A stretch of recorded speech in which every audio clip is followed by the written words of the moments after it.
nation where we are busy putting death out of business. Wow, Latin America, we're talking Argentina. We're going to Argentina. We go all around the world with transhumanism. That's what I love about transhumanism. It's a global movement. It's on the march. And now we're going down to Argentina. Argentina is a great country. It's like one of those intermittent superpower type countries. It grows up. It has a great potential, then it sort of fades out. But it comes back every now and again. And no, it's a good country. It's a solid country. Put aside the Balkans or what? Not the Balkans. Anyway. But yeah, hey, look, we have Dr. Christian here. You're a doctor and you have an extensive record. Innovation Center of Bolivia, University of Social Sciences and Business at UCES, General Economic Conference. You've done a bunch of stuff. Federation of Commerce and Industry in the city of Buenos Aires, Indo-Argentinian Chamber of Commerce, external advisor to Deputy Juan Carlos Dizes Rogas, independent attorney, Ministry of Transport, Public Works of Ecuador. It goes on and on and on forever. So, let's introduce yourself. Pick out, what you want to highlight from your career, because this is, it's pages, ladies and gentlemen. There's pages and pages and pages and pages of achievements and accomplishments here. It's going to take me an hour. But introduce yourself. Talk about yourself. What do you want to pick out of that long, extensive list? And yeah, transhumanism. Yeah, exactly. So first of all, thank you so much for your invitation, and hello to everyone around the world. It's a quite honor to be in your show. I am a huge fan of your show. Actually, I was seeing your improvements on this show, and I'm very honored to be right now with you and with all of you. So, well, to introduce myself, as you said, I have some expertise on this. So I'm going to introduce in the short way. Actually, I am the director of innovation of the Center of Innovation of Bolivia. And my idea is to bring all the experts of technology and become Bolivia the innovation hub in Latin America. Because Bolivia has the potential to be the fastest economy in Latin America. The last 10 years, their GDP growth more than 4%, even more than Colombia or Brazil or even Argentina. The economy is quite open, despite that the problem that we are facing right now with the Evo Morales, our president in Bolivia. But I saw on the news recently that he left the presidency, so I am happy for this announcement. And the other day, I had the opportunity to give a conference at the National Congress of Argentina to talking about transhumanism and the future of humankind. Cool. And the problem right now in Latin America, the problem in Latin America right now is the mindset of the people. It's not the economical crisis that we are facing in the coming years. I think the problem that we are facing right now in Latin America, that the mindset is from the past, and we are entering in a new era of the economy. And the human is going to transform in something better. And I think that if people don't change the mindset, we are facing too many problems in the coming years. Yeah, totally agree. And we're marching towards a host of problems. Yeah, you're right. The president of Bolivia, Evo Morales, is resigning. That's 31 minutes ago. That's breaking news right there. Yeah. So that's kind of interesting. Yeah. You know, these presidential upsets. Yeah. You're right. I mean, they can be dramatic for a country. I mean, just look what happened with Brazil. Brazil was doing great, and then they had a bunch of corruption, and now that country is doing very differently to how it was before. Yeah, these these caucuses, these cabinet transitions can be quite dramatic for a country. But you're saying despite this, Bolivia is on the up and up. Can you just expand on that notion a little bit? Why Bolivia? Because it's relative GDP growth, right? So if it's growing at 4% off a low base, then that's not terribly good, right? But if it's growing off 4% off a marginal to an okay base, that's all right, right? Yeah. Actually, the problem in general in Latin America is the corruption, like you said. And I think the natural resources in Latin America was our hope. And now, because of the transformation that we are facing right now in the entire world, natural resources is not going to be in our mindset. So with our mentality, we are going to transform everything around the world. And the mindset of the technology and the mindset of the new era that we are facing, this is going to be something, I don't know, impossible to explain, because I spent my entire life, and especially my last 5 years, studying about the future, about how it's going to transform technology, the business around the world, and how it's going to transform us in something completely different. And I saw that anyone can explain how the future is going to be looks like, and that is an issue, because no one knows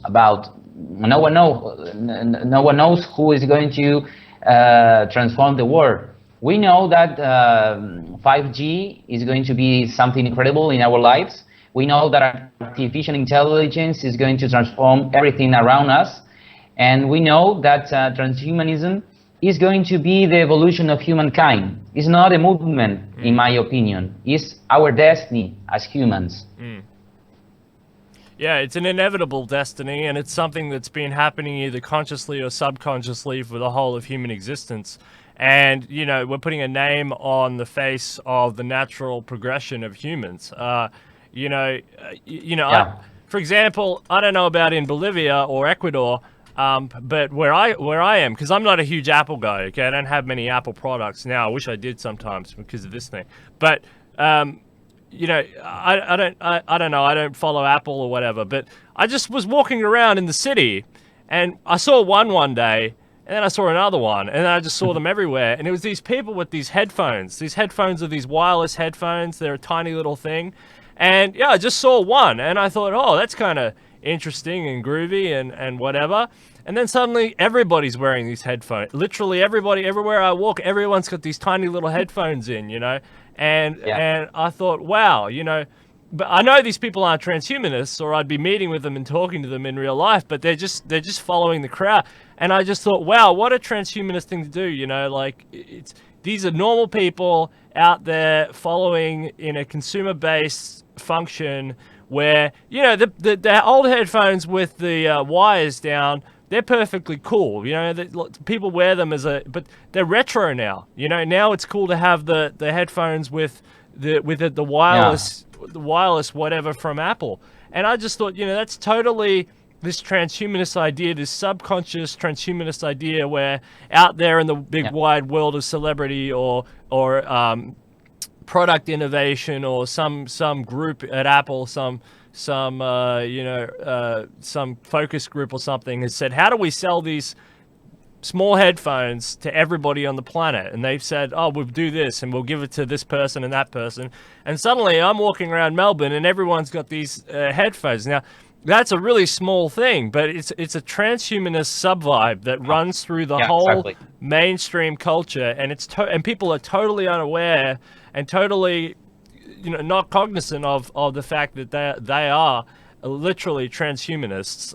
You know, they look like cyborgs, to be honest. Like they Yeah, you know, yeah, we don't know how many cyborgs there are in real life. You know, you're walking down the road, you don't know how many people have prosthetic limbs or implants of some sort, or contact.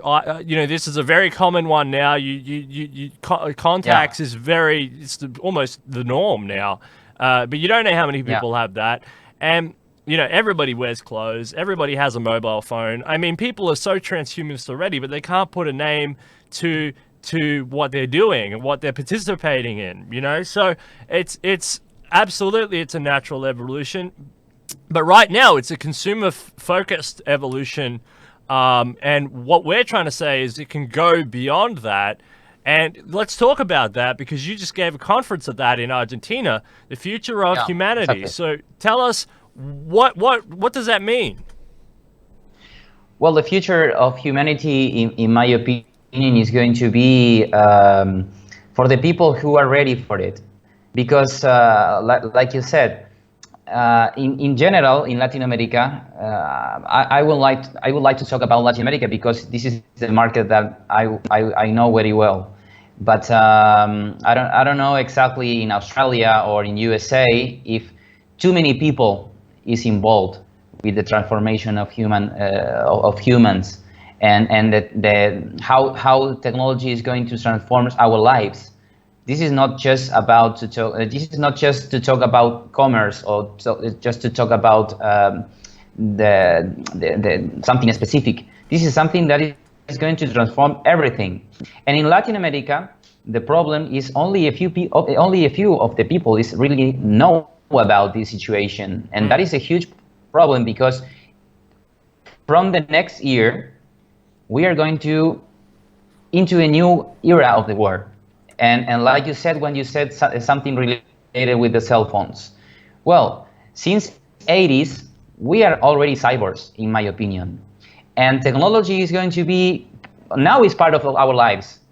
For example, to have in contact with you 50 years ago was a little bit complicated, because technology wasn't as we are facing right now, and it was completely difficult, because if you want to be in contact with me, you should send me a letter, and now you have to tell me by WhatsApp or by Skype or by Facebook you want to have this interview, and I just have to connect, and I am with you right now. So our lives are becoming digital lives, and our brain is going to be digital as well. And right now only a part of our brain is digital, but in the coming years this is going to be more than that is today, because right now our brain half is from our nature, and the other half is from the technology. But in the coming years, we are going to be more technological people, like we are right now. And not too many people in Argentina or in Bolivia or in any country in Latin America, they don't understand this concept. They just only focus on work and how artificial intelligence is going to affect our work, and nothing more. And I'm seeing that the most important challenge that we are facing in the coming years is focus more in our heart, because our heart has the potential that is impossible to explain right now. For example, some people don't realize how important the heart really is. For example, in terms of the magnetic field of the heart is 5,000 more important than our brain, because our brain don't have the same impact of our heart. And in our heart is our wisdom, is our potential, because we can manage the most important thing at the moment if you want to have work. And what is that? Is the intelligence, but not not all the intelligence. We are talking about the emotional intelligence.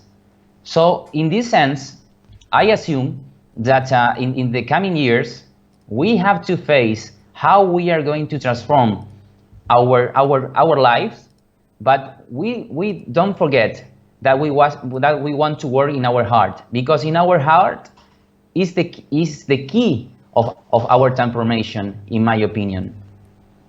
Yeah, the heart is extremely important organ, and you know, they get the little brain in the heart too. There's a bunch of the little brain is that, and that's a really important focus. And we were talking about this yesterday, actually. You know, what is the brain? You know, what is consciousness? What is the brain? And we're not going to know what consciousness is. Is it coming from a quantum field? You know, I'm going to hold out on the idea of what is consciousness until we hit brain reverse engineering, and then we can reverse engineer a brain. And if there's consciousness in that chemical structure, then maybe we'll find something. But it really, the door is open on what is consciousness. The door has been open on what is consciousness forever. But you know, the brain is a central computer for the rest of your nervous system and the rest of your body, right?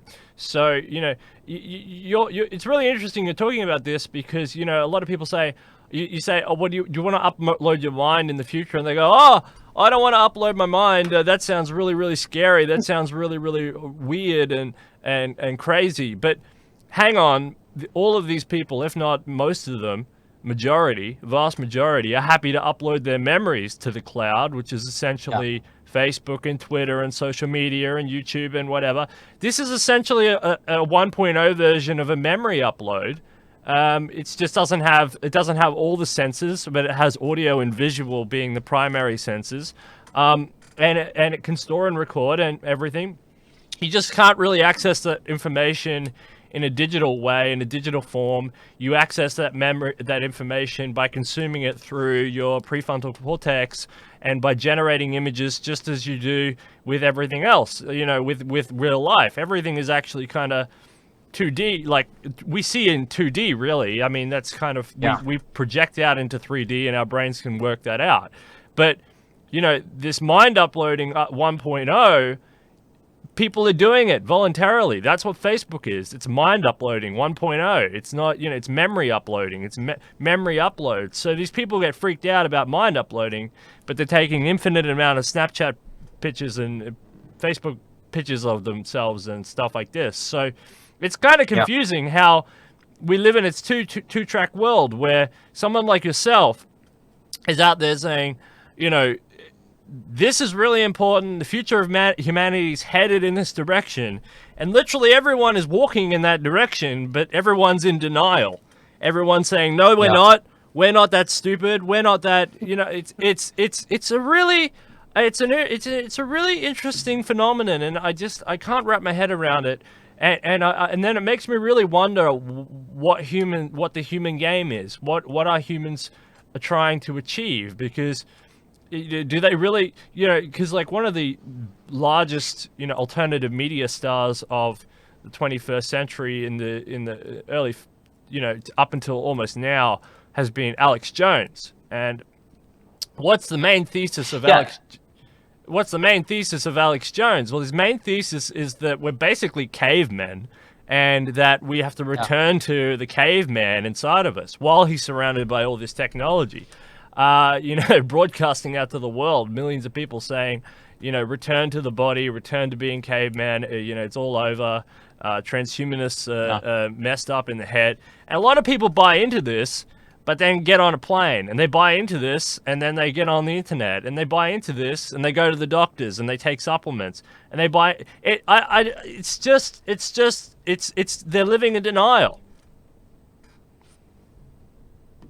Yeah, exactly. But you know something that is really important to try to see right now, that is, we are facing this transformation. Whatever we want to or not, we are going into this war in the coming years, and this is not something that is related with our governments, because the governments only takes 5 years and then replace with new government, and now corporations they are taking the rule right now, because they are having the economical power. They know the knowledge about the technology, and this is something that we have to regulate. This is something that we have to try to face, not with the government. This is something that in our families we have to talk about this. We have to talk about how we are going to enhance our lives with technology, how we are going to defend ourselves in our brain, because our brain is going to be wide open to the corporations, because they are going to read our minds. They are going to have the possibility to change our thoughts. And that is something that is really worries me, because in Argentina or in Latin America, they don't talk about this. They only talk about how artificial intelligence is going to replace us, and that is a huge mistake. In my opinion, artificial intelligence is not going to replace us. Artificial intelligence is going to have the potential to become, to help us to become in something better. Not just this is not just to fight against robots or against artificial intelligence, because some people at the same time, they're confused. They think that robots are the same as artificial intelligence, and that is something that we have to explain every time that I have the possibility to give a conference or talk about this issue, because they really confused about this. And another thing that is important, the fear of the people regarding this issue, because they try to ignore this.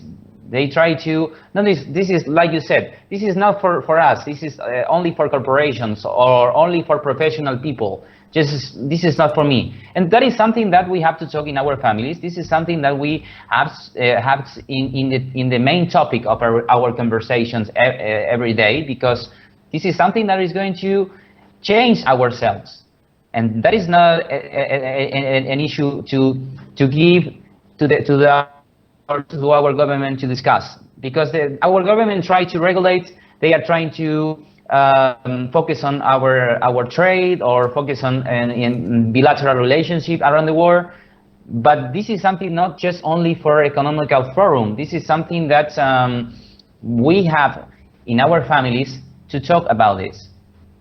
Yeah, I agree. This groundswell of normal people talking about these topics, if you can work it up to I talk to politicians all the time, and this is the thing. I ask them about, what do you think about the Australian Space Agency? What do you think about transhumanism? What do you think about investments in AI? They don't know anything. I'm telling you, I got photos on Facebook. You can go check it out. I talk to politicians all the time. I'm going to be doing a stand-up thing. I'm going to go out on the street soon and hold up a sign and say, why aren't they're cutting out? There was in here in my city, there was a $2 or $3 million AI infrastructure investment plan that they cut out. Like they just cut it from the budget, because they said, we don't really understand AI, we don't really need it, whatever. Bye. I mean, it's horrible. It was really interesting talking to Lincoln Cannon, because he comes from the Mormon church. I'm not sure the size of Mormonism in Latin America. It's kind of irrelevant for what I'm going to say, but he's from Mormonism, and he's talking about a gerontocracy. So the oldest people take up the leadership roles in that church function, and they make the decisions for everyone who's younger, right? So it's a gerontocracy, and unfortunately, with democracy, it's not necessarily a bad thing, and it's a hard topic to talk about. And maybe it's about the size of government, maybe it's the way governments are structured, maybe it's about democracy itself, but democracy in a way ends up as a gerontocracy as well. You end up with a disproportionate number of older people who are kind of out of date, out of touch with a faster and faster changing world. And they say, what's that? I remember in the 1960s, I used to talk about this and this and this, and this is what I talk about now. You get conservatives who are stuck on 1990s loops, of talking points. And the world has moved so far beyond, and it's going to be moving faster and faster and faster. So when I talk to political people, their political rhetoric sounds 10 years old. It sounds 20 years old. It sounds, increasingly old for the changing world that we're moving into. And And and and I kind of understand this notion. So you end up with these different speeds as well. So the people in Japan are talking about animal human hybrids. I mean, are politicians and are people in Latin America talking about animal human hybrids as being a reality? It's probably not on the tip of the tongues, right? So this is what I mean. So you've got different countries that are moving at different speeds as well. You got a technologically advanced country like Japan, which is light years ahead of almost everyone else. Yeah. You've got Egypt, which is apparently really, really great in robotics. You've got the United States and the China, which are moving ahead. And you've got all these other countries that are lagging behind, even in their political infrastructure and their political rhetoric. And so at least politicians who are supposed to be elected representatives should be, able to have these conversations. But it seems like this up pressure that you're talking about, this enlightenment from the masses saying that we have to have these conversations and we have to push forward these ideas now or we'll be left behind is kind of a really important notion. And we also talk about here on this show a lot about the democratization of technologies, about spreading the wealth around, spreading the technologies around. How can you spread them around? How can you drop the price point? How can people access these things if they have no knowledge they exist? How can you do that? You have to tell people genetic engineering is a real thing. AI is a real thing. That all of these different technologies are real. And they're happening, and that you have to demand them through your government structure, through your corporate structures, through your advocacy to intergovernmental panels, world organizations such as WHO, United Nations. You have to demand that you access and have access to these technologies. But if you don't know they exist, and there's no pressure, then the bad thing happens is that these technologies do become huddled into the elites, whether that be a country of people who have them or just rich people. Yeah, I am agree with the things that you are talking about, and I think that the most important problem right now that we are facing is not technology, it's us, because we are facing a new war, but our mindset is from the past. And if we want to enhance with technology, we have to change our minds. We have to think as in singularity. They are talking about everything about this word, exponential, because exponential is technology, but our brains are from the past. That is not something that is going to help us in the future. For example, the concept of nationalities, the concept of countries. This is something from the past. If we are talking about that in 20 years or 30 years, we are going to have cities on the moon, or in Mars, or in Asgardia, the space nation. And we are talking in 2020, because we are in 1 month, we are going to be in 2020. And we are talking about Australia, Argentina, USA, Japan. This is something, sorry for the word, this is something stupid in my opinion, because I think that if we want to if we want this evolution, we have to change our thoughts and our structure of our mind, because with this closed mind that we are having right now, because of the religion, because of our culture, because our behaviors, this is not helping to understand the future, because the future is going to be impressive, is going to be I don't know how to explain, because I have no words for this, because it's something that even Yuval Harari, they don't have the exactly words to describe the future, because he said the future is going to be something that we really don't know about it, because this is something exponential that we are facing every day. We are facing new information about the developments of different technologies, and this is something that is so fast that anyone around the world have the potential to understand how impressive it's going to be. Only if you put a chip in your brain, maybe you can understand, because you are going to have the entire knowledge of Google in your brains. And like Peter Diamandis says, he said that we are going to have a metal intelligence, because our brains are going to be they are going to be working together, and we are going to share the information brain to the brain. This is something that is impressive, and it's not in 40 years or 50 years. We are talking about in 20 or at least in 50 years that we are going to protect our thoughts, protect our heart, because can be manipulated, and we don't know how we can protect ourselves in these things, because we can understand the technology, and even worse, we can understand ourselves. And this is important to be in the present and focus on we must focus in our heart, and we must focus on to improve ourselves, because this is something not for 20 or 15 years or 5 years. This is something that we have to do right now, because everyone around the world are facing economical crisis, are facing the weather crisis that we are facing right now.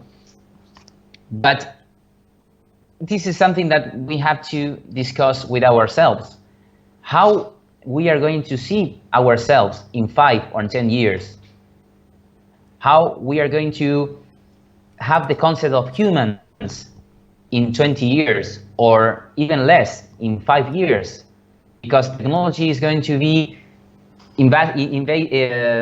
not just something external. This is something is going to be ourselves, and this is something that we are going to see when Neuralink of Elon Musk start with the chips in the brains. Yeah. And when this thing happens, the world is going to be completely different, and it's going to blow my mind. Because I am waiting for this day.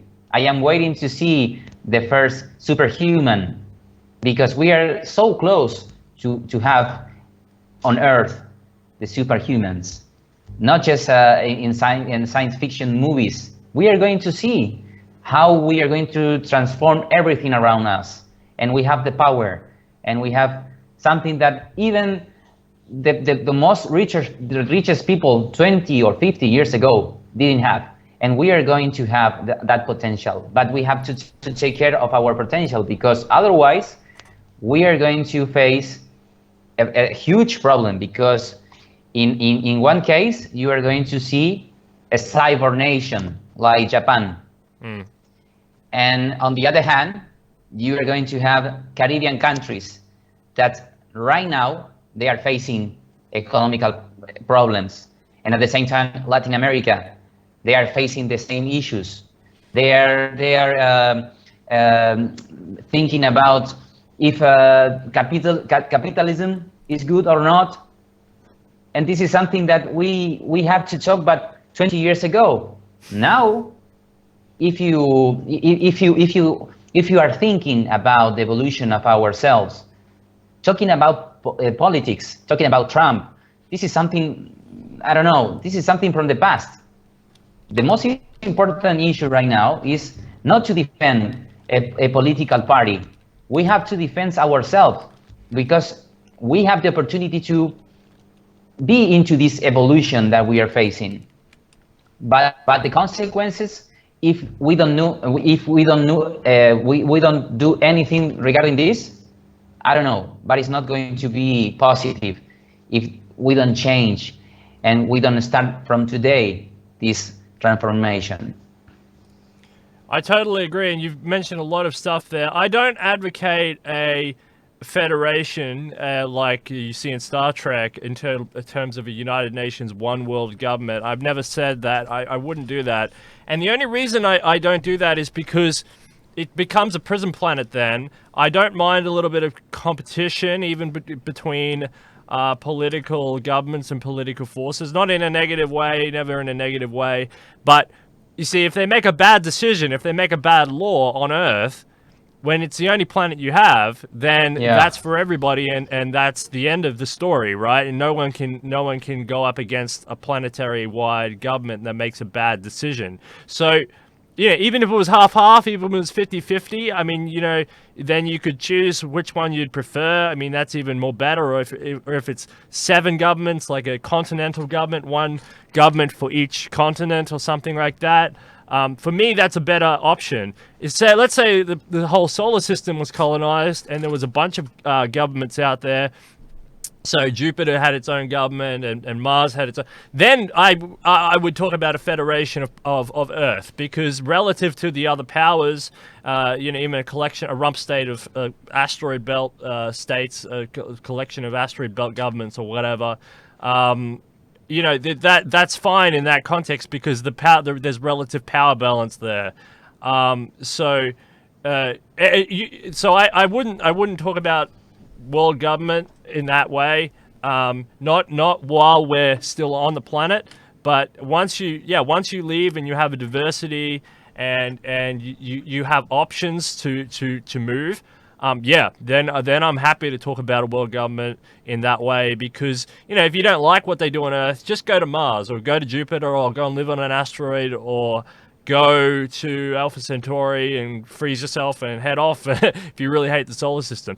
But that would be my argument. That would be my argument in terms of federation. So I am glad in a way we're still talking about, we're talking about countries. But again, yeah, I understand your point totally, that there should be, it's like the United Nations or something should have a stronger say in geopolitical factors to make because the United Nations Declaration of the Universal Declaration of Human Rights and all this is a great document. I mean, this is not a bad document. This is something that should be embraced, right? And what you're talking about is a post artificial sort of collectivist idea. Post John Stuart Mill and post Machiavellian sort of states and warring states and all this sort of stuff. And I totally agree with that, because if you unpack what humans are, humanism is right there in the middle of the word, right? Transhumanism. And if you unpack it, you find out that the whole world is just full of people who behave differently because of different cultural sets, cultural norms, languages, inputs from food, different, there's all sorts of input. We go on and on and on about the reasons people are different, but at the end of the day, it comes back to the fact that they are humans, that they are human beings, and that is the most important factor out of that whole notion. So, yeah, totally know what you mean.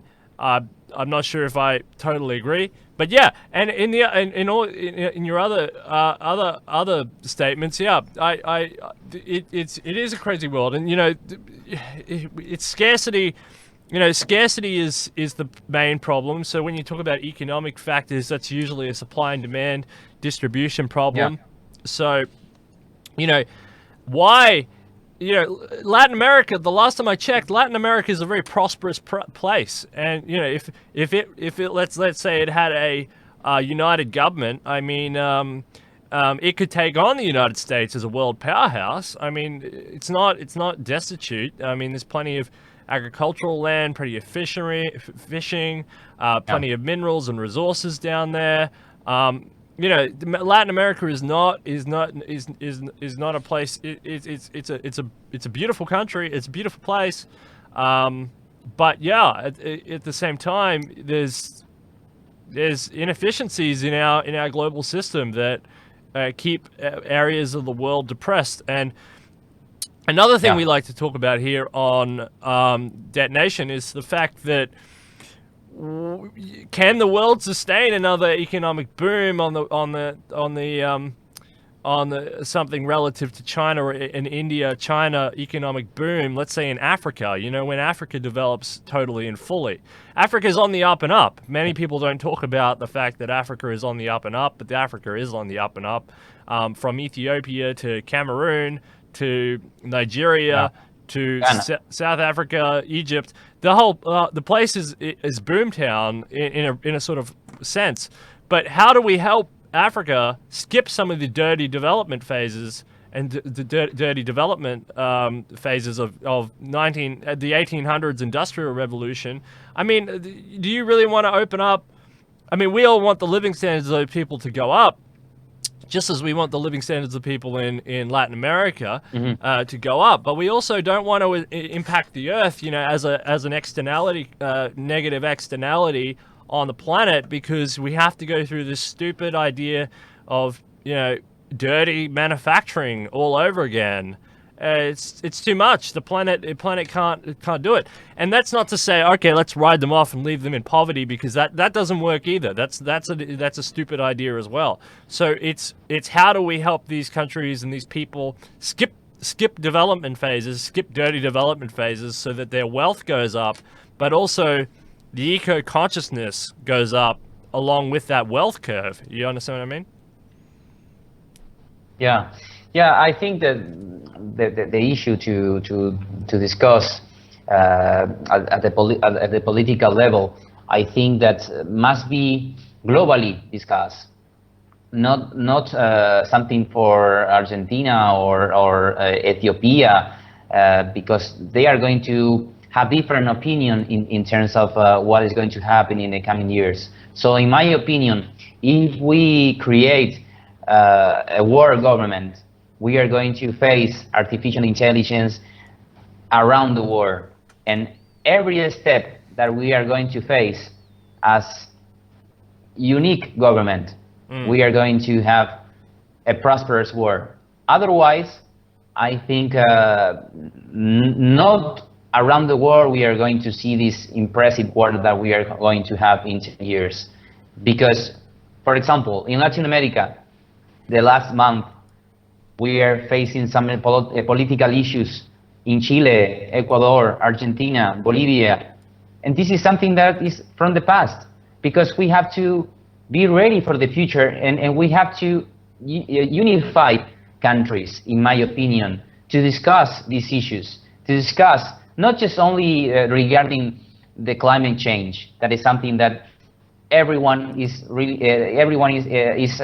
informed in this issue, because they know that we don't consume plastic, or maybe we shouldn't eat meat. But this is something even worse in terms of what is going to happen if people don't understand the impact of quantum computing, or artificial intelligence, or how it's going to impact 3D printers, because this is something that this is going to transform everything, and only the rich people in Latin America, they really know about this. But if you go down and see middle class, and even worse, the lowest class in Latin America, they don't know anything about this. And if you ask them, they say, "Oh, I know that is going to have artificial intelligence in our country in maybe 5 or 10 years, but nothing more." And they think this is something external. This is not something that is going to affect us in terms of humans. And if you ask someone, for example, in Argentina or in Colombia or whatever in terms of Latin America about transhumanism, they say, "Oh, this is not a good idea. This is something bad," and they don't know about this concept, because they are really transhumans, because they are using technology, but they don't want to accept that, because no, my religion don't accept this concept. This is something for I don't know, for teenagers or for the Europeans, because they are open-minded, but not for us, because we believe in our religion or in our culture, and our culture don't allow the concept of a transhumanism, because they say, "Oh, this is not good to talk about transhumanism in my family, because this is something like a devil," you know. This is not good. and this is something that it's sadness, because they should talk with their kids about this. It's something that will change their lives in the coming years. Maybe if you ask some people, they are afraid about this concept, or maybe they ignore about it, or they don't have the proper information because they are only watching Netflix, talking only about politics, or maybe they're talking about soccer.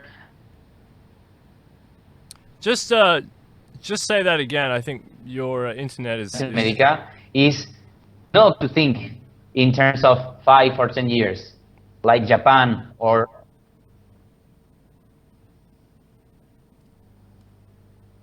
Yeah, I was saying that in Latin America, people don't think about what is going to happen in 5 or 10 years.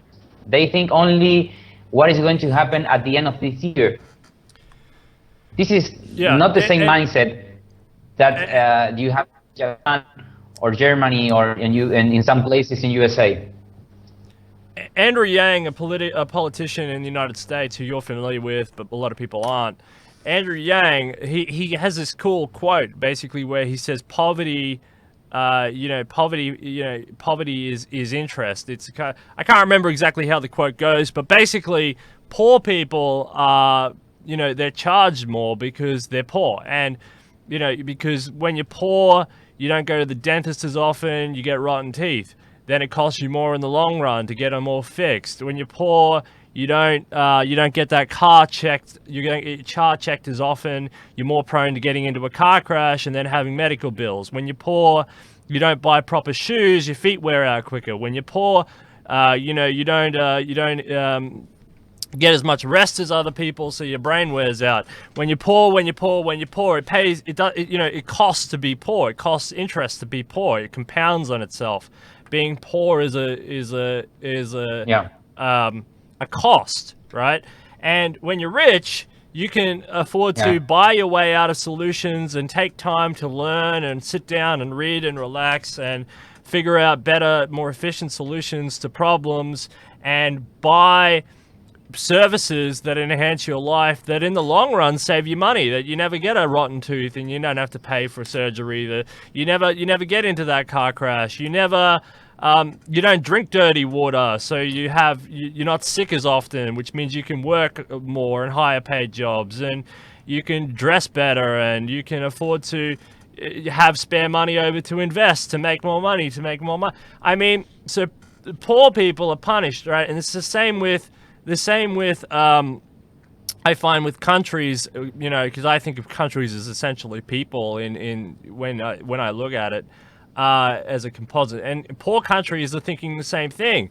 The poor countries are thinking, how do I just get over the next year, 2 years, 3 years? I need to get over this short-term hurdle of water and sewage and road infrastructure and basic services.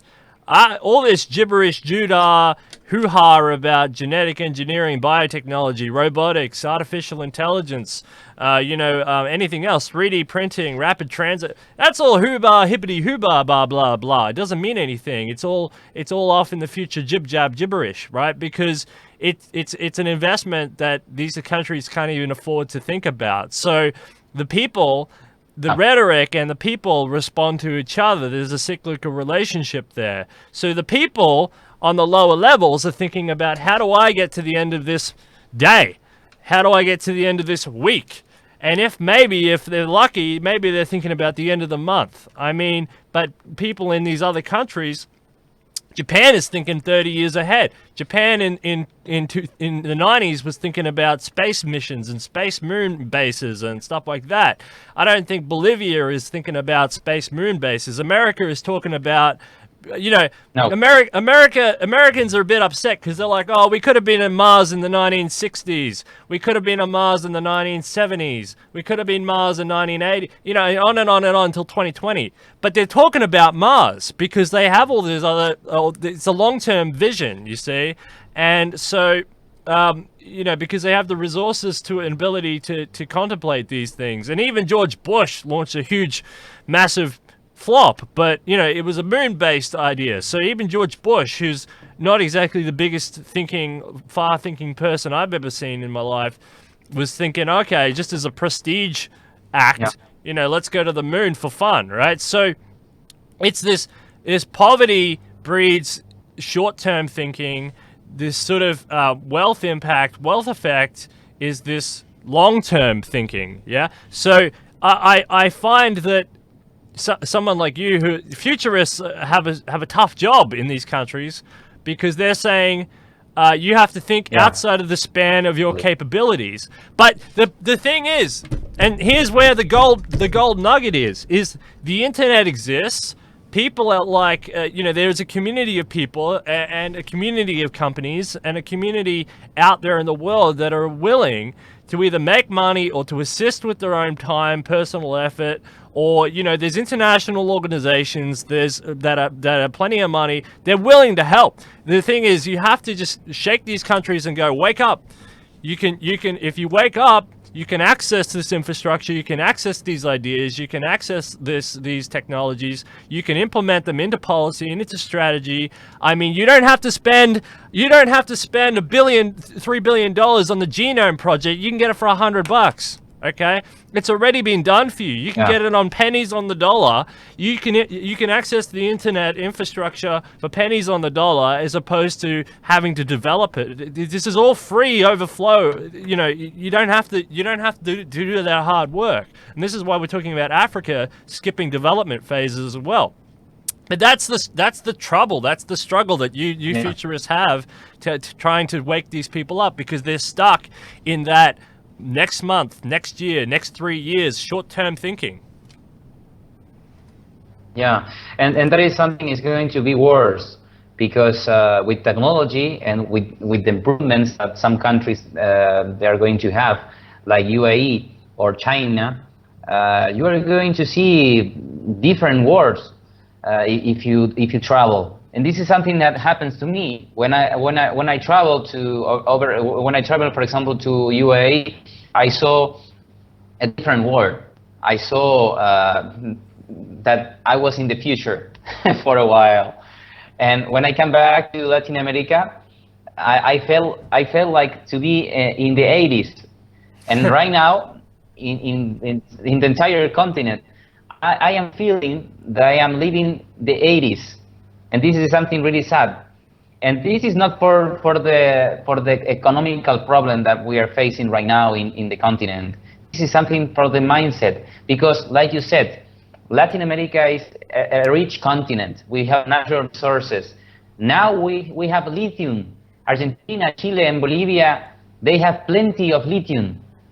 And this is something that is a huge opportunity to have the wide open business in Latin America, and bring all the best technology and bring all the best corporations to come to Latin America, and especially to Chile, Argentina, and Bolivia, and invest, or maybe do some joint ventures with these companies in Argentina, for example, or with the government, because lithium is the goal in the coming years to develop the new technology. For example, autonomous cars or cell phones. You require plenty of lithium.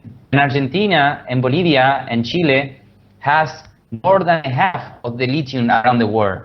So if we don't change our mind, if we have the same mental structure, we are not going to see this marvelous future that we are going to have in some part of the world. Yeah, and and the other thing is, for the most part, your currencies are fairly cheap. So if you want to do like manufacturing in that country, I mean, all you have to do is, there's the company digging the lithium up there and then produce the batteries around the corner. You don't have to ship them all the way down here to Melbourne or Adelaide or wherever they're getting produced.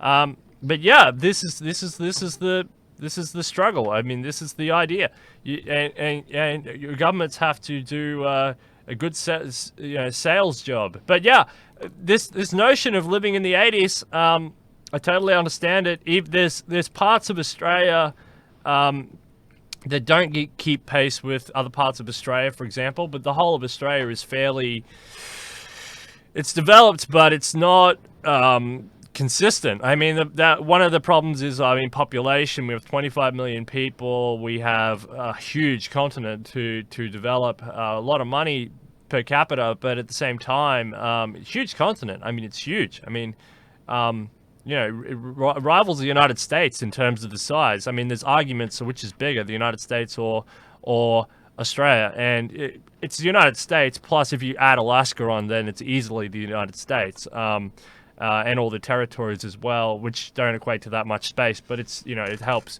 But so it's a huge continent, fairly rich continent, but it's at the same time. There's development phases here, and because a lot of people want to talk about Sydney or Melbourne when they're talking about Australia, and I'm sorry I'm going about Australia, but if you go to an Aboriginal community, that's the Stone Age. I'm sorry, it's true. These people live in abject poverty, essentially. And there's a whole bunch of issues and reasons for that. I don't even want to get into that. But that's part of the Australian experience as well. And these people are in the Stone Age, essentially, and with cars. It's kind of a messed up scenario, So it's messed up. So I don't know. It's hard, and Latin America, Caribbean is a whole nother issue. Haiti and all that. That's a tough one because a lot of those islands, they develop and then they get a hurricane, right? And then they go back, and then they have to spend a lot of their finite resources on just rebuilding where they were up to. So how are they ever going to advance? Do you know what I mean? Yeah. And another issue to add is if you see the whole continent, the whole Latin America, you are going to see that this is not something that too many people really know in terms of study the markets. For example, in Argentina you have only 2 provinces that are growing, and we are having 23 provinces, and this is something around the world a huge issue, because before 20 years ago or 10 years ago, we used to talk about countries, but now this is the moment of cities. And now you have some cities that their development is much better than the rest of the country. For example, in Colombia, Medellin, Bogota, they are different if you compare the other provinces of Colombia. For example, Peru, only Lima, they have the plenty power and is 55% of the DGP only is in Lima. So in this sense, you can realize that we must focus on cities right now. We can't talk about countries. And I think it's the same in USA. California can be a country. It's not the same as other cities in USA. It's similar like in Spain, Barcelona, Madrid. If you compare with the other states of Spain, we are seeing right now the development of the cities and how it's going to be necessary to unify these cities that are the development is so fast with cities that the development is too low. Because if we continuously talking about the development of the countries and the politicians don't realize that we have to give a new structure of economical rules right now. And this is not just only for trade. This is something for the development for education or the development of the new culture that we are going to face. And in my opinion, in the case of, for example, in Bolivia, Santa Cruz de la Sierra can be a country. Santa Cruz de la Sierra don't need to be part of Bolivia, for example. And this is something that is not only the case of Bolivia. We are talking, for example, in Bolivia to have the most development city in Latin America, because we are building the best smart city in Latin America. And if you compare the rest of the country, this is not similar like Santa Cruz de la Sierra. And the same if you compare Argentina, for example. Buenos Aires can be a country, or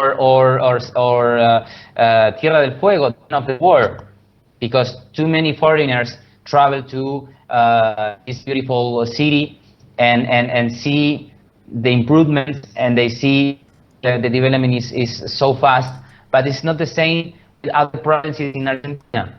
So this is another issue that we have to face, and that's why if we want to develop this new world that we're going to face, we have to unify the governments and talk about only with one book, not to spread different books with different rules, because are regulated, and the development of all the technologies must be in the same way. And like you said before, we have to democratize the technology, because at the moment in Latin America, only the rich people have the access to study machine learning or big data or quantum computing, and this is not fair. And that is something that we have to change. And the problem is the politicians are thinking about to sport, they're thinking about how to bring in investment, and nowadays we're facing that not the industrial era that we are having before, because now you can have your company in your house, because you can build with a 3D printer whatever you want to do, and you have internet, so you can have your company in your home. So it's not necessary to bring investment to build huge companies. And if you can bring huge companies, this is not going to help the country, because the country requires people to work to have the development of the country. But if you bring international companies to your country, you are not going to have the employee of that company, because a machine is going to replace you. And maybe if you are smart enough, maybe you are going to have a job into that company. Otherwise, it's not necessary. So we have plenty of challenges right now, and like I said at the beginning of our conversation, the most problematic issue that we are facing in Latin America is the mindset, because we can live with any problem, because like you said, we have plenty of natural resources. For example, Argentina can provide food for more than 400,000 people, and we only have the population 45 million, and we can give food for 5 Argentinas if you want, and we have 35% of the population that is poor. So this is something that I can understand why it's happening this in Argentina.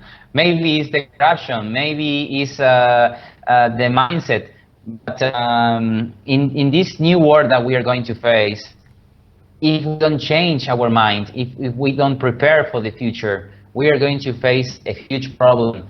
And I think that some cities, the development of some cities are much better than the other cities, that they are not thinking about innovation or creativity or boost education, because that is something necessary, and we must work on that.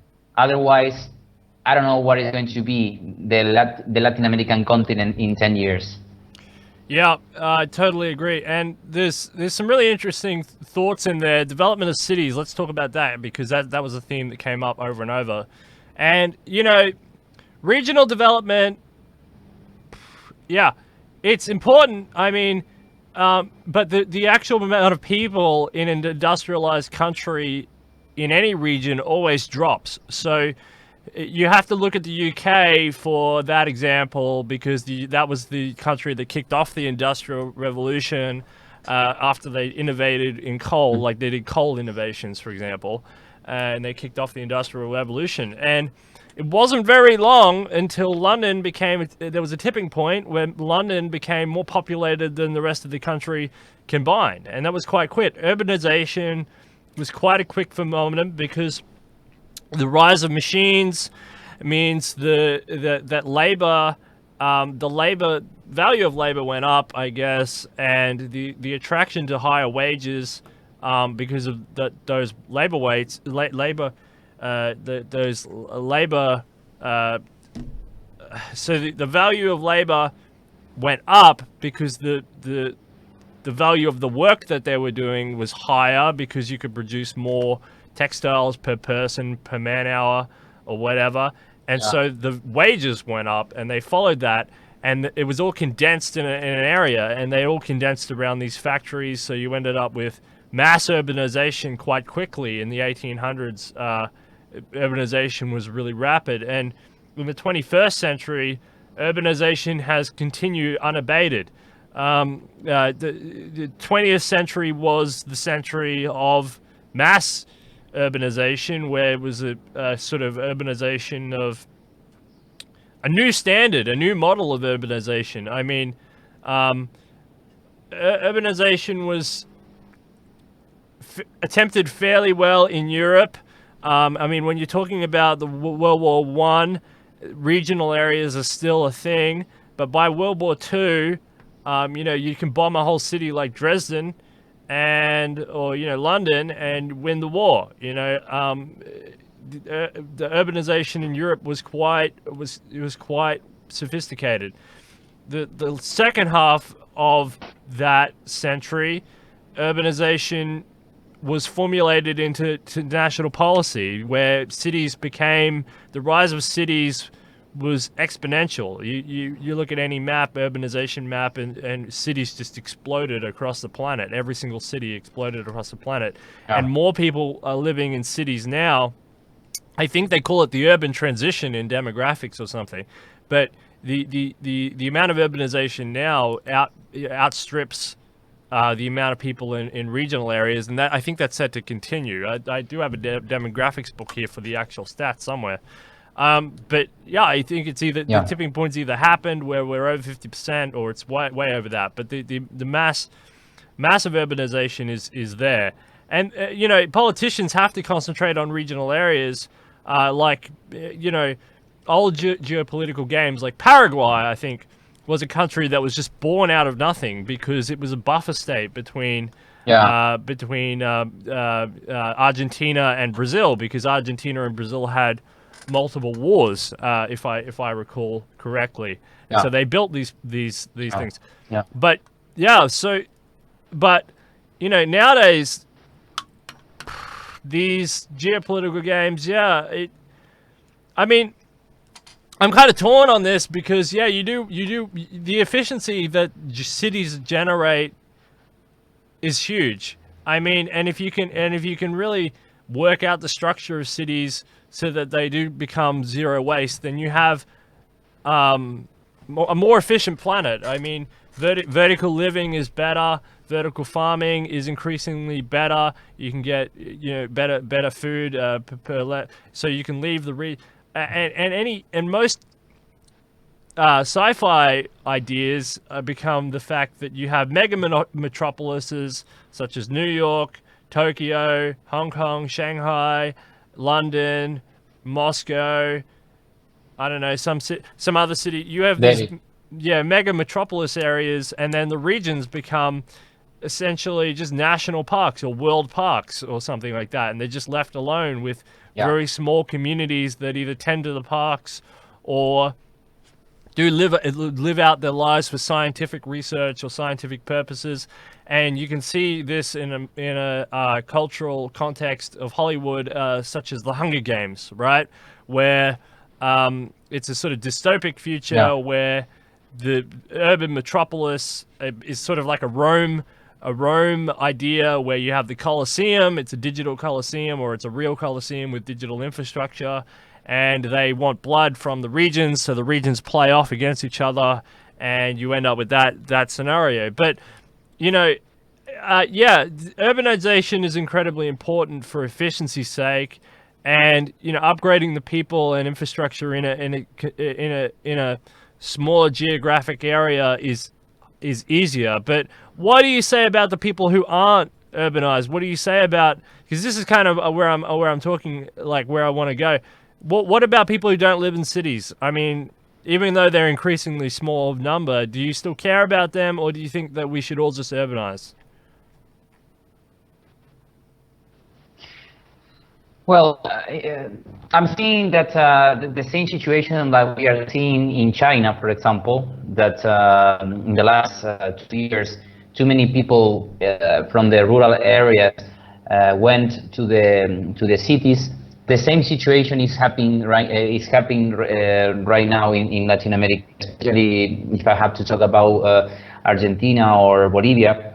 I would say that rural areas nowadays are going to be empty places because they don't have opportunities to grow, and I think that the only solution for this is to use the rural areas not just to use for the growth of the nation. We have to use the rural areas for build something like innovation centers, or places to have activities of innovation or creativity places, in this scenario, I think right now around the world, 500 cities represent 80% of the GDP of the world, and that's going to goes up in the next coming years. So like you said, this is something that we have to face right now as an issue, to see how to give the structure of this new economy that we are going to have in the coming years. And that's why I think the concept of nationality, and I think the concept of culture, future cities are going to be the new countries. And the most development cities, they have the challenge to help the other cities to grow, because we have to looking for the globalization. But now the globalization is the globalization of cities, not the globalization of countries. And that is something that not too many politicians have realized about this issue. But they say, no, we have to talk about the country because the country is the future. No, this is not correct.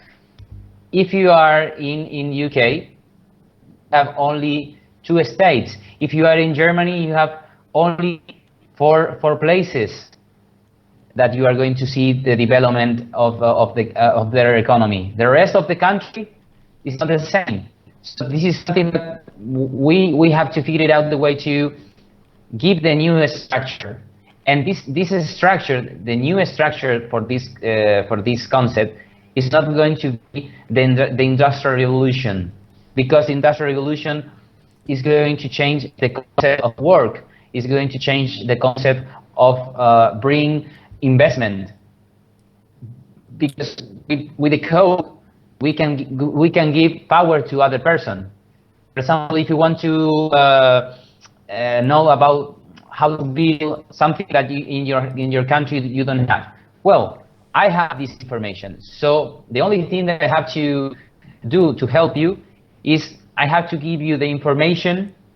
You have to have the computational power to do this, because otherwise you can you can use your 3D printer to do this.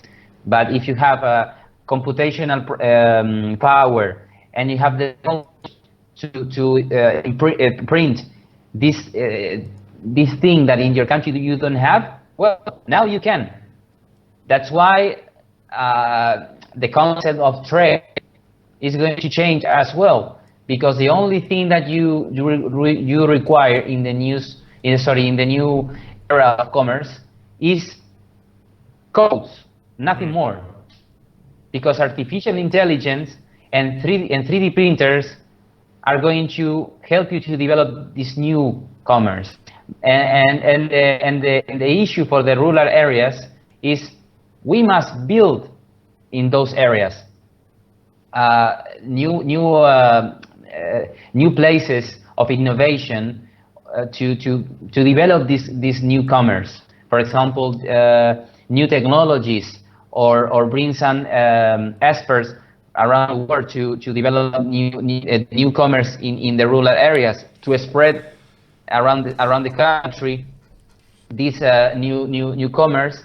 And I think that this is something that is going to help if the national governments starting to do the rules, because if they don't do the rules for artificial intelligence, quantum computing, or 3D printers, or machine learning, we are going to see that some cities in Japan, or some cities in Germany, or some cities in UK or in USA, they are going to be in the new century, in 2 or 3 centuries more than the century that you are having right now. And this is something that we have to think quickly, because otherwise we are going to have a tremendous problems in the coming years. Because in some cases in Latin America, too many politicians are talking about to bring investment, and they are talking about the country, and this is not have any sense, because you can bring investment for your country, but who is going to see the benefits of that? Yeah. Because even if you bring the investment, you are not going to receive the money, because the money is going to put in the Seychelles island, or in Panama, but the money is not going to be in your country. so that is something that doesn't have any sense at all. Yeah, and you call it between two giants there. You call it between, it's just like Australia here. You call it between either China or America, and you can choose, you know, your poison, right? So it's a hard choice. It's a tough choice, and yeah, it's nuts.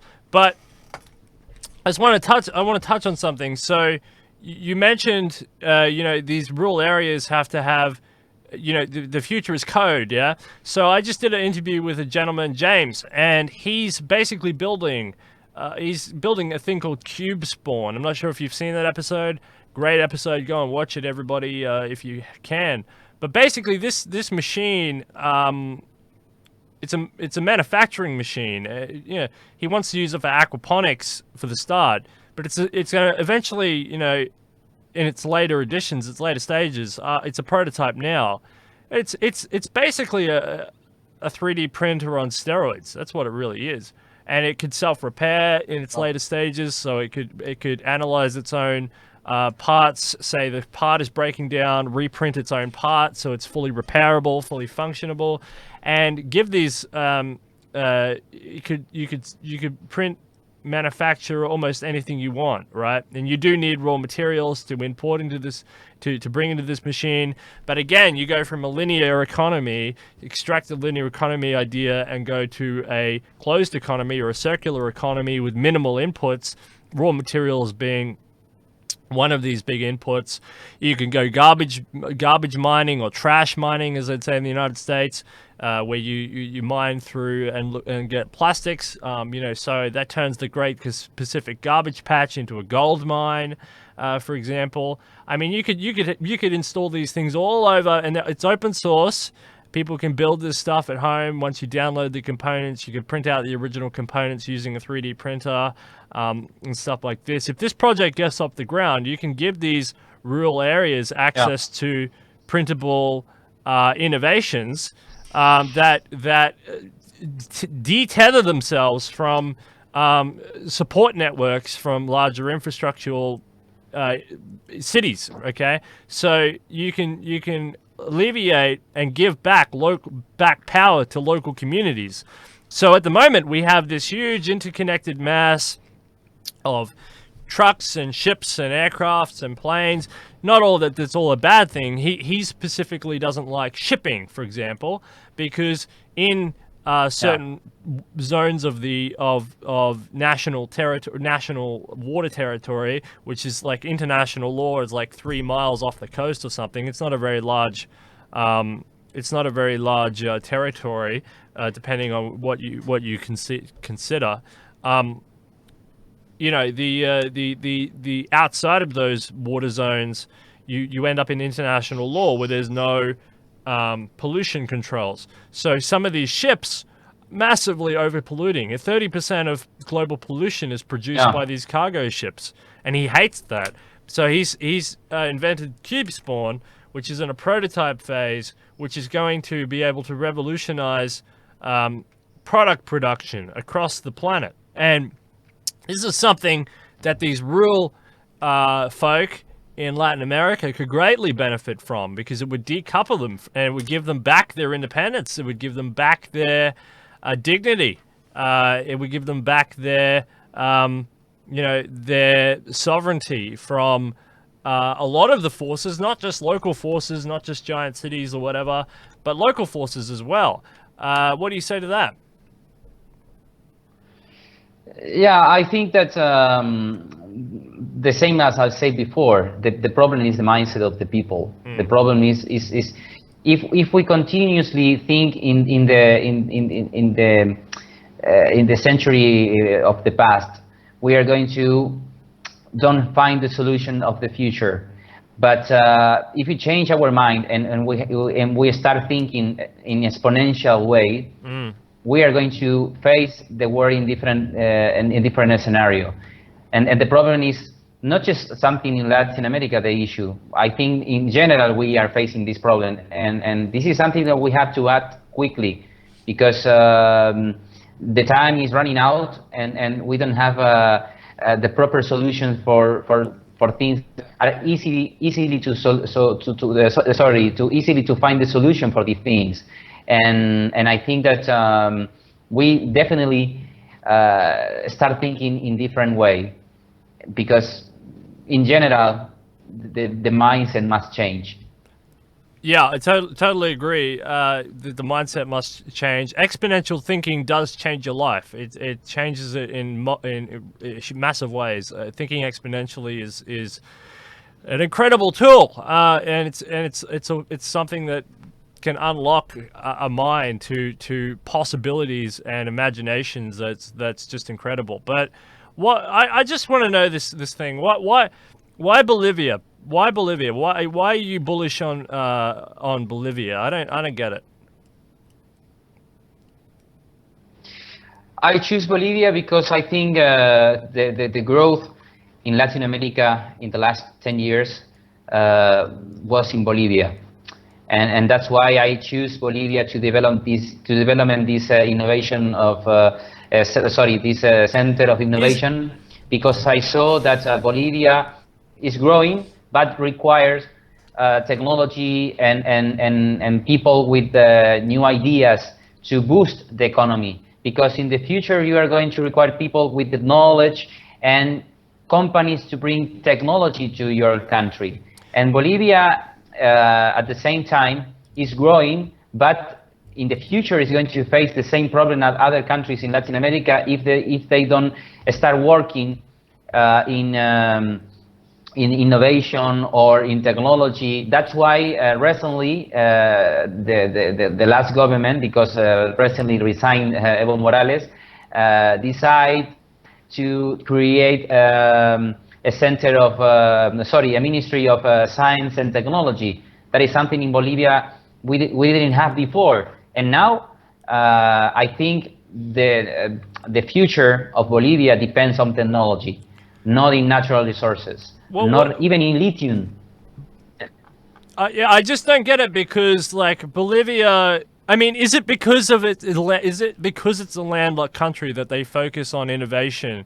Well, they are starting to focus on innovation because, you know, they've lost so many wars over the points of time. They claim the territory in Chile. I mean, they still want that sea access back. They can't get it. They're a landlocked country now. Is it because they're landlocked that they're trying to innovate their way out of that problem? Because usually how it works in the global economy is that if you have sea access, you're doing okay. If you're a landlocked country, you're pretty much stuffed, because the United States is really powerful because it can access the Atlantic and the Pacific. You know, Great Britain was more powerful than most of them because it could access global sea infrastructure. Is it because Bolivia is this landlocked country with quite a large population and quite a large GDP, or per capita GDP at least, that they're concentrating on innovation because they don't have a choice? Is that the idea? Yeah, the idea, you mean in general of Bolivia, or in my opinion? Up to you. I mean, I'm just confused because I don't. I mean, I've seen Argentina as a bright spot. I've always seen Argentina as a bright spot. Brazil as a bright spot, putting aside the rainforest destruction. Brazil is as a bright spot. Venezuela was a bright spot until it went into a socialist racket, and Mexico arguably could be Mexico is a nothing country, but it happens to be next to the United States, so we have to talk about Mexico. Do you know what I mean? So, but I've never thought about Bolivia as being anything but a landlocked country that just loses wars. I'm going to give you a short answer. Lithium. Yeah. Because with lithium, you are going to build a new technology, and Bolivia has plenty of lithium, but they have a problem. They need people to build this new technology that we are going to have in the coming years. That's why I assume this challenge to move my ideas to Bolivia, because I saw that the potential of this, and I think that once we start moving forward in terms of doing some events regarding technology and invite international companies to come to Bolivia and see the potential of the country, people are going to realize how Bolivia is going to be in 2050. If we use properly the benefits of the lithium, we are going to see a rich country in 2 decades from now on. So you want to see local manufacturing of lithium products, not just because Australia, we are basically just an exporter. We dig up coal and we sell it to the world. We dig up iron ore and we sell it to the world. We produce manufacturing goods and we sell it to the world, and we produce hardly nothing. You're saying don't do that. You're saying dig up the lithium, produce a product, and sell it to the world. Yeah, exactly. And at the same value time, added. The idea, and the idea is to bring international partnerships to come to Bolivia. We don't want to sell anything in terms of come to Bolivia because we want to export. No, we want to do joint ventures, and once we do that, we are going to take the advantages of the lithium and the stronger economy that we are working, despite the political crisis that we just having in the last 20 days. Despite of that, Bolivia is still growing. It doesn't matter if Evo Morales is the president or not, because lithium is going to be with Evo Morales or not. And it doesn't matter if we have a political party, especially for this, because it doesn't matter the political issues right now. The only thing that is important, in my opinion, is to have lithium, because you have the gold in your hands, the black gold in your hands.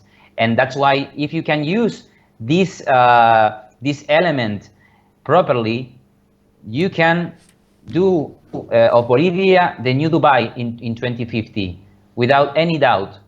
So I think that Bolivia has this potential, but the problem of Bolivia is, when you talk about Bolivia, people think that it's a poor country, no opportunities, it's not a nice country to visit. Well, that's why in Santa Cruz de la Sierra, we are building in a smart city, and we are building this new concept of business through the innovation of, through the innovation center of Bolivia. And we are going to show to the people around the world all the potential regarding this, and we are going to invite them to join us and build the future together. Well, that's a beautiful note to leave it on, and thank you very much, Doctor, for coming on to Detonation to tell us about Latin America and updating us on Latin American transhumanism. I'd like to get you on another show when I can get some of this technical stuff sorted out eventually one day. That's how Sure. it is with these shows, and not always goes correct. But anyway, yeah, it's been fantastic. I'm really, you know, South America, Latin America, a lot of progress has been made, and a lot of progress still to go. That's kind of how it is with Latin America. But yes, I think education, which is basically what you've been the revolving subject. Education is core. It's key. And again, we've had a lot of different people on talking about education and education methods, because transhumanists are kind of policy wonks, and they kind of write in journals, and they kind of sit in their offices, and it's very hard to, to allow transhumanists to express their actual ideas, because either they're talking to politicians, or they're writing in journals, or they're, it's hard. And I'm attempting to do it with this show, just to have a little bit of a platform so that transhumanists can come together and speak and share ideas and know who each other are around the world. And we're talking mainstreaming transhumanism. That's the title font that's the subtext of this show. But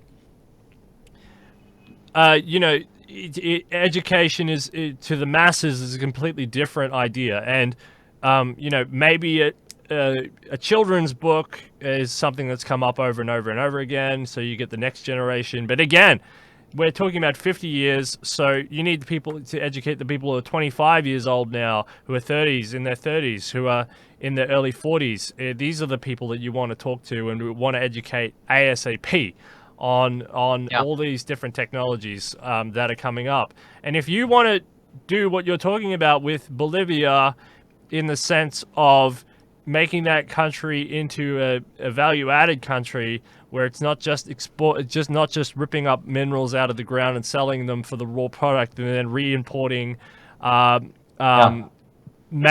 products at a premium, which leaves the country at a net neutral, which is not helpful.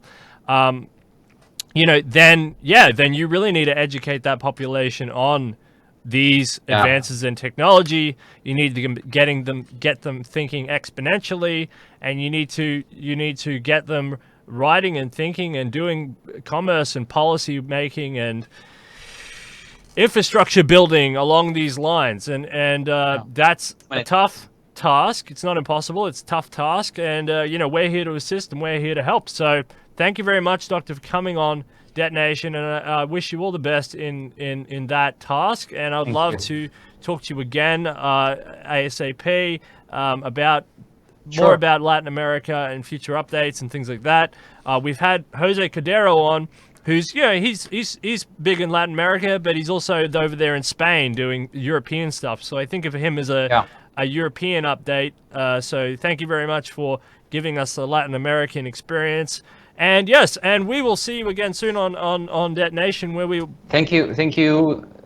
And oh, you've dropped out. Well, that's it, ladies and gentlemen. Thank you very much, Doctor. And that's Detonation, where we are putting death out of business. Thank you very much, Doctor. You dropped out. Yeah, thank you so much. No problem.